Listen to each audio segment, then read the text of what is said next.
everyone, this is Sodhi from Caanwings Consultants Private Limited. Welcome to this very exciting episode. Today, I'm here with some very good news, something you've been waiting for a very long time.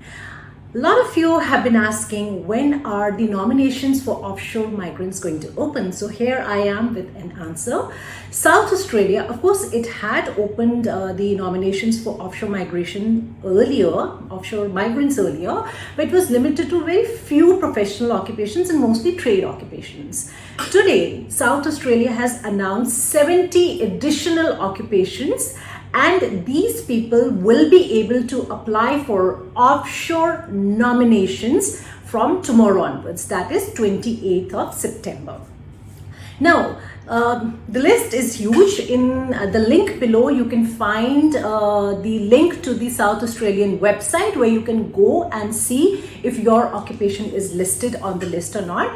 But I'm just going to read out a few occupations which I feel that people usually have a skills assessment for, and that is a customer service manager, a human resource advisor, recruitment consultant, management consultant, organization and methods analysts, information and organization professionals, NEC. Now this is a very interesting occupation, and a lot of people have approvals for this occupation but have been waiting for a nomination for a very long time.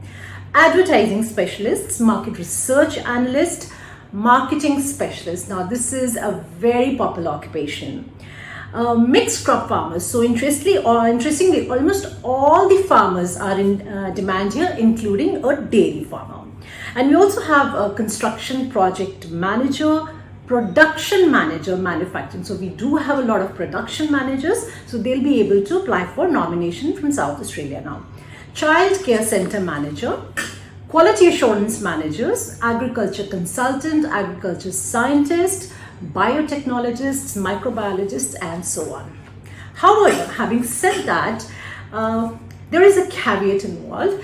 South Australia at this time seems to be kind of cherry picking. So right now they are focusing, or let's say they have stipulated that we'll be right now taking applications from those who have positive assessments for these occupations, provided those applicants also have 8 years of work experience. Now these 8 years of work experience has to be above and beyond what has been deducted by the varices. So let's say somebody who had 8 years of experience in all, but 3 years had been deducted by the varices. So the work experience one was allowed to claim after the deemed date was just 5 years. So that person will not be able to apply.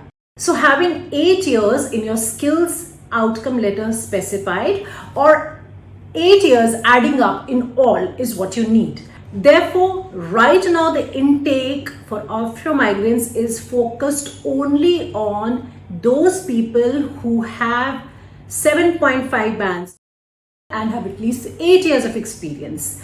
Now, with this, I'd like you to also understand that this is not the standard criteria. Since they are cherry picking right now, they have kind of kept the criteria very stringent. They are only picking up the best out of the lot. There is every possibility that at a later stage they come down to a less stringent requirement and start accepting those with a lesser work experience and a lesser English proficiency score. Also, it is very realistic that very soon we have another phase of intake in which more occupations will be opened for offshore migration. So as I shared with you in a very recent video a few days back, that with the announcement that Australian immigration borders are going to open by the end of Christmas, we will see a lot of activity in terms of state nominations and in terms of visa decisions. So here we are. South Australia has already announced its first huge intake of offshore migrants after a very long time.